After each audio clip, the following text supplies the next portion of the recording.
2026년이 새롭게 시작이 됐습니다. 우리는 지난주까지 있었던 2025년을 마무리하는 시점쯤에 신익상 교수의 연구를 한번 살펴본 적이 있습니다. 그분의 연구를 통해서 한국 개신교의 모습을 한번 살펴보았습니다. 그분은 이렇게 정의했죠. 한국 개신교 극우는 후기 자본주의 파시즘의 성격을 가지고 있다라고 이야기했습니다. 그리고 한국 개신교 극우가 후기 자본주의 파시즘을 모습 중에 가장 강력하게 가지고 있는 모습이 무엇이냐면, 첫 번째, 시장 근본주의에 대해 맹신하고 있다라는 것과, 두 번째, 그 자본주의가 스스로 위기에 닥치자 그것을 돌파하기 위해서 사회 속에 심어놓은, 작동하도록 심어놓은 것, 즉 문화적 배제와 차별과 혐오의 주도자가 되어 있다라는 것이었습니다. 우리 잠시 기독교의 가르침을 한번 돌아봅시다. 기독교의 가르침 속에 그 누구라도 하나님의 사랑에서 끊어질 수 없다라는 말씀이 있지 않습니까? 그 누구라도 하나님의 사랑에서 배제되지 않는다라는 말씀이 매우 중요한 말씀 아닙니까? 그런데 어느 순간 한국 개신교 이렇게 생각합니다. 사람들은 태어나면서부터 정해지는 불평등이 있고 그것은 받아들여야 돼 라고 말합니다. 그런데 그것을 돌파하는 방법을 무엇이라 말하냐면, 신을 잘 믿어서 자신의 힘을 키움으로 말미암아 약육강식 세상 속에서 승자로 살아갈 수 있어 라고 말합니다. 그리고 그것을 복이라고 말합니다. 이러한 생각의 메커니즘 속에 돌아가고 있습니다. 그런데 우리 교회는 한국 교회의 이런 현실에 동조할 수 없죠. 동의하지 않습니다. 바로 이런 시기에 2026년 이든교회는 우리의 네 번째 사명선언에 근거한 주제를 새롭게 세웠습니다. 이든교회 사명선언 4 무엇인가요? 이렇게 되어 있습니다. 우리는 끊임없는 자기 부정의 자발적 실천을 통해서만 사랑이 넘치는 교회가 될 수 있으며 또한 모두가 살 수 있는 세상이 됨을 믿습니다. 이를 위해 모든 차별을 극복하는 섬김과 사랑의 조화를 추구합니다. 이게 우리의 사명선언 네 번째입니다. 이에 근거해서 올해 이든교회는 이런 주제를 세웠죠. 하나님의 은총에는 차별이 없습니다. 이든교회는 이 주제를 가지고 올 한 해 신앙의 여정을 펼쳐가려고 합니다. 그래서 오늘은 골로새서 말씀을 한번 살펴보려고 합니다. 골로새서라는 서신은 바울이 로마의 감옥에 투옥되어 있는 상태에서 기록한 서신, 그래서 별명이 있죠. 옥중서신 중에 하나입니다. 그런데 로마의 감옥이라는 것이 그렇게 억압적이지 않았던 것 같습니다. 비교적 자유롭게 활동할 수 있었던 로마의 감옥에서 바울이 편지를 써서 소아시아에 있던 골로새 교회에게 보낸 것이지요. 그런데 앞에 지도에도 나와 있습니다만, 소아시아는 바울이 원래 선교하려 했던 곳이 아닙니다. 바울은 마게도니아로 가고 싶었죠. 근데 우리에게 익숙한 성경의 사건이 하나 있죠. 사도행전 16장에 나오는 사건. 무엇입니까? 바울의 꿈속에 성령이 나타나서 이야기하시죠. 마게도니아로 건너오라고 이야기합니다. 그래서 사도 바울은 자신의 길을 수정합니다. 그래서 마게도니아로 가죠. 그런데 놀랍게도 바울이 노력한 바도 없는데 소아시아에 교회가 생기기 시작했습니다. 자발적으로 교회가 세워졌던 것이죠. 골로새 교회도 그중 하나였습니다. 이제 우리는 골로새 교회의 지역적 특징을 한번 살펴보려고 합니다. 바울은요, 소아시아에서 활동한 적이 있습니다. 주로 어디에서 활동했냐면 에베소에서 활동했습니다. 골로새는 가지 않았던 것 같아요. 가고 싶었지만 가지 않았던 것 같습니다. 이 지역의 특징이 중요한 게 한 가지가 있습니다. 지도에 보시면 터키 지역에 제가 동그랗게 길게 타원으로 해놓은 부분이 있죠. 세 도시가 가까이 붙어 있습니다. 하나는 골로새, 제일 하단에 있고, 그리고 라오디게아, 그리고 히에라볼리라고 있습니다. 혹시 파무칼레 들어보셨습니까? 파무칼레가 히에라볼리에 있습니다. 요 세 도시가 있습니다. 그런데 골로새는 쇠락하는 도시였습니다. 점점 가난해지는 도시였고요. 주변에 있는 라오디게아와 히에라볼리는 성장하는 도시였습니다. 경제적으로 조금씩 더 부유해지는 도시였죠. 중요도에서 골로새가 밀리게 되었습니다. 어떤 현상이 일어날까요? 사람들이 골로새에서 탈출하여 라오디게아, 히에라볼리로 몰려가는 일이 벌어졌던 겁니다.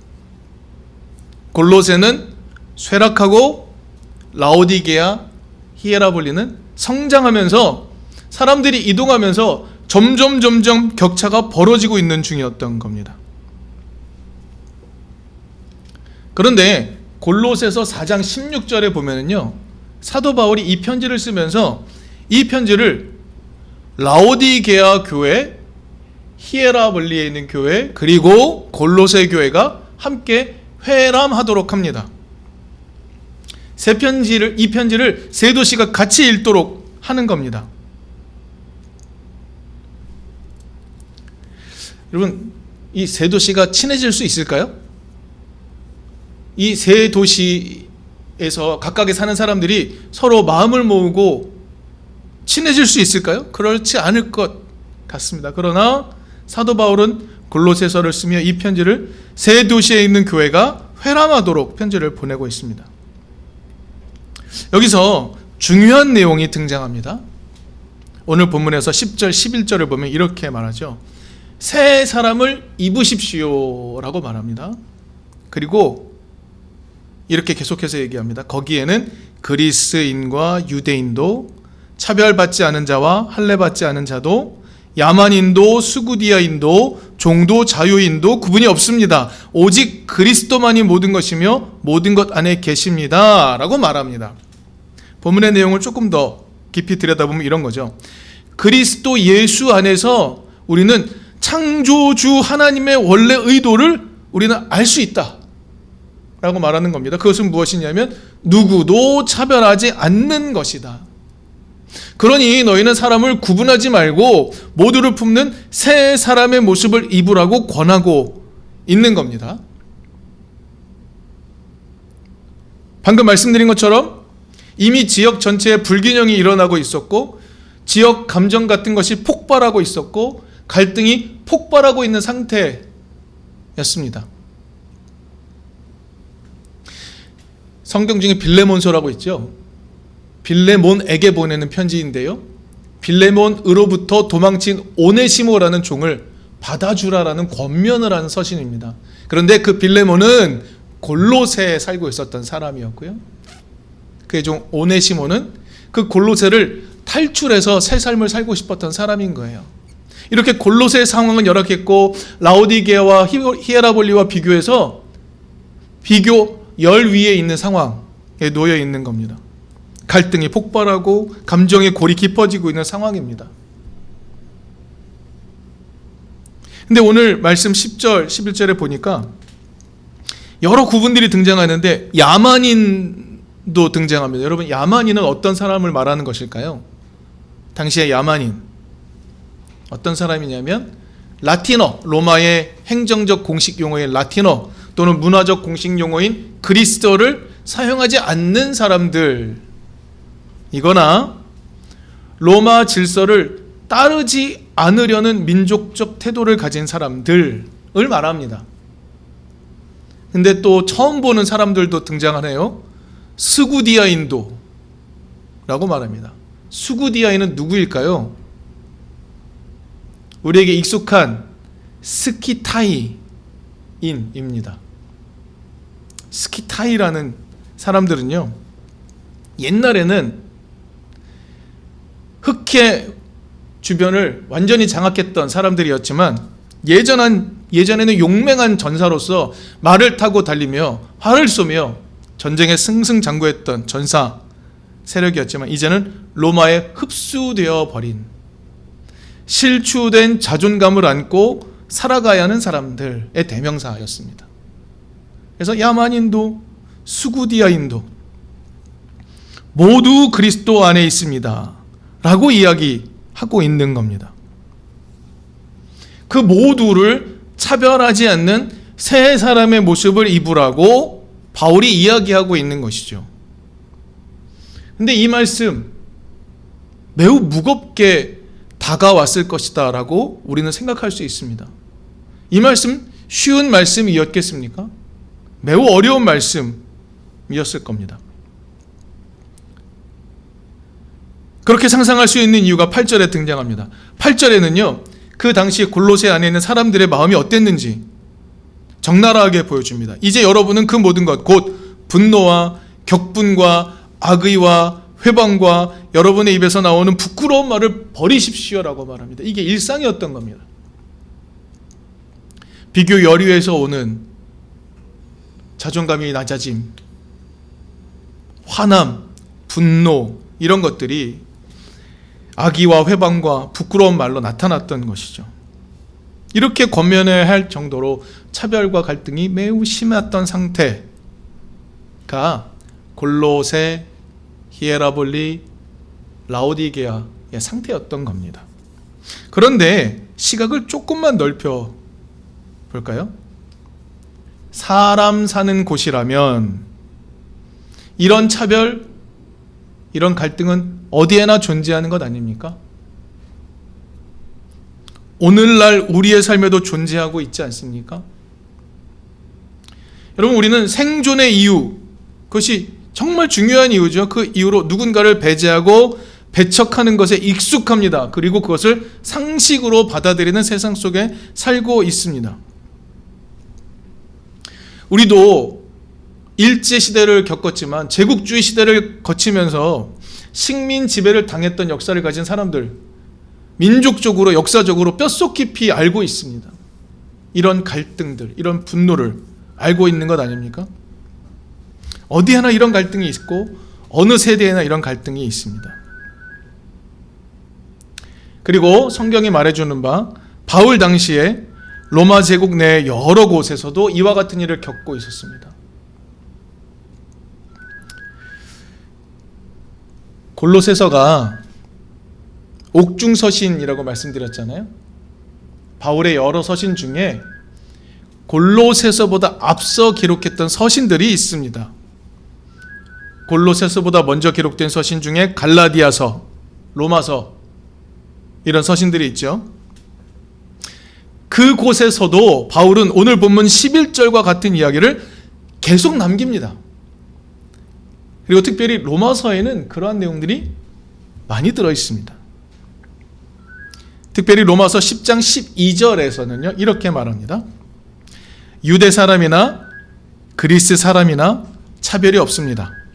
그는 모든 사람에게 똑같이 주님이 되어주시고 그를 부르는 모든 사람에게 풍성한 은혜를 내려주십니다라고 말합니다. 바울의 말입니다. 바울은 이렇게 말합니다. 예수를 통해 나타난 하나님의 은총은 모든 사람에게 흘러간다라고 말하고 있는 겁니다. 이게 바울이 깨달은 매우 중요한 내용입니다. 바울은 왜 차별하지 않고 모두에게 은혜를 베푸시는 하나님을 이렇게 강조하고 있는 것일까? 여러분, 바울은요, 지독한 민족주의자입니다. 그는 바리새인이었죠. 바리새인으로서 율법을 지키는 것으로 야훼 하나님 백성으로 살아간다라는 민족적 자부심으로 살아가는 사람이었습니다. 그것이 그의 정체성의 전부였습니다. 그랬을 때 예수를 만났을 때 얼마나 분노했겠습니까? 왜요? 예수는 죄인을 만나죠. 당대의 죄인으로 구분되어 버린, 나눠져 버린 사람들을 계속 만나죠. 그리고 율법을 일부러 깨뜨리기도 합니다. 그런 예수를 따르는 이들을 가만둘 수 있겠습니까? 그들을 핍박하는 것은 너무도 마땅한 일이고 너무도 당연한 일이다라고 믿고 살았던 사람. 그런데 그가 부활한 예수를 만나고 변합니다. 왜요? 빛의 부활을 이룬 예수 그 자체로 하나님이 예수의 길을 인정하셨다라는 것이었기 때문이었죠. 예수의 길이 옳았다라는 것을 눈으로 보고 귀로 듣는 순간 그의 가지고 있던 모든 정체성은 완전히 와해돼 버립니다. 그가 가졌던 인식체계가 완전히 무너져 버린 것이죠. 그리고 그는 오랜 기간 성찰한 후에 마침내 예수의 길이 하나님이 기뻐하시는 길이다라고 동의하게 됩니다. 그리고 예수로부터 깨달은 복음을 이야기하기 시작하는 거죠. 그게 로마서의 내용, 중요한 겁니다. 로마서는요, 시작부터 복음을 이야기합니다.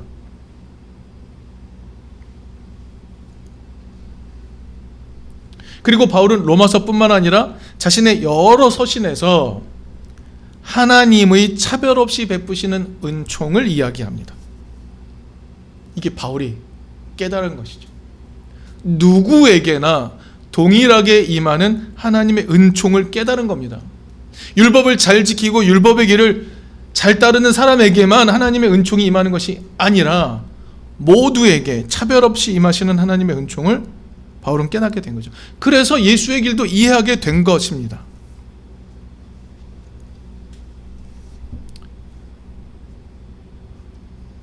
유대 민족만이 야훼의 택함을 받은 민족이기에 끊임없이 이방인을 구분하며 살았었는데 이제는 이방인의 사도로 살겠다라고 선언하기까지 하는 거죠. 예수의 삶을 다시 돌아보면서 사도 바울은 깨달은 겁니다. 예수의 길이 무엇이라고 깨달았냐 하면 차별하지 않는 은총을 나누는 삶이라고 깨닫게 된 것입니다. 이게 바울이 깨달은 예수 이야기의 정수였습니다. 누구도 차별하지 않고 하나님의 사랑으로 대하는 그것을 기회 있을 때마다 서신을 통해서 초기 교회 곳곳에 전했던 것입니다. 바울은 오늘 본문에서 서로 받아들여 줌을 이야기합니다. 그리고 이 모든 것 위에 사랑을 더하라고 합니다. 사랑이 완전하게 묶는 띠라고 이야기하고 있죠. 여러분, 차별하지 않겠다라는 것은 의지의 문제일까요? 이제부터 차별하지 않을 거야. 여러분, 이거 차별하지 않는 것은 의지의 문제일까요? 그렇지 않아 보입니다.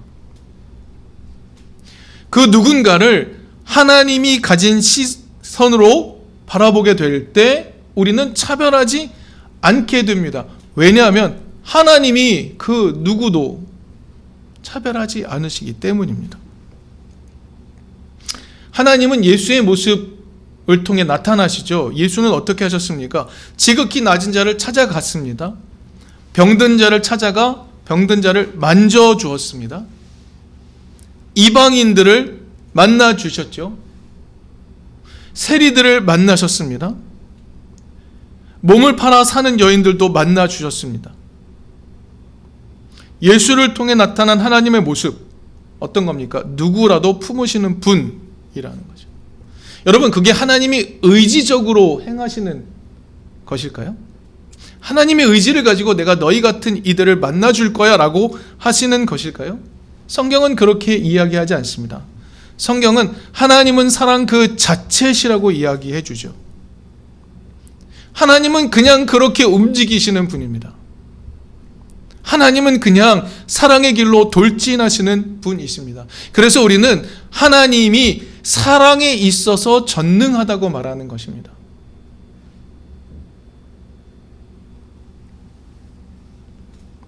여러분, 차별하지 않는 것은 의지의 문제가 될 수 없습니다. 우리가 누구라도 사랑할 수 있는 마음이 되어야 차별하지 않는 삶을 살 수 있게 되는 것이죠.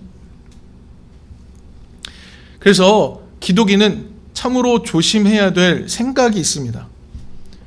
누군가에게 무언가를 베풀어 주는 것이 사랑이다라는 생각을 해서는 안 됩니다. 누군가에게 무엇인가를 내가 베풀어 준다라는 것은 기독교 안에 존재할 수 없습니다.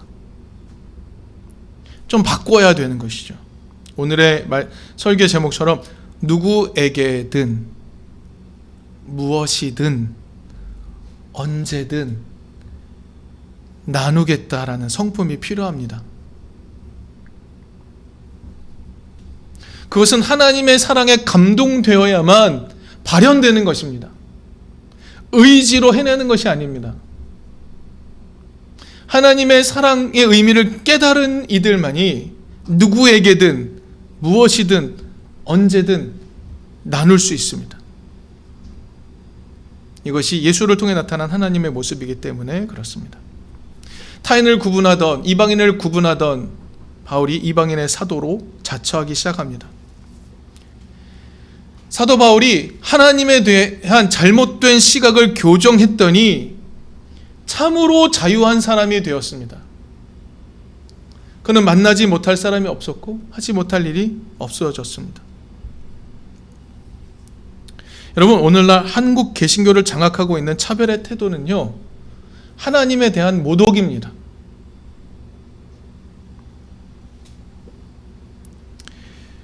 오늘 우리 말씀 나눈 것처럼 우리도 바울이 깨달은 복음의 정수를 깨달았으면 좋겠습니다. 각자의 버전으로 깨달음을 얻었으면 좋겠습니다. 그리고 우리도 마침내 참으로 자유한 사람으로 살 수 있었으면 좋겠습니다.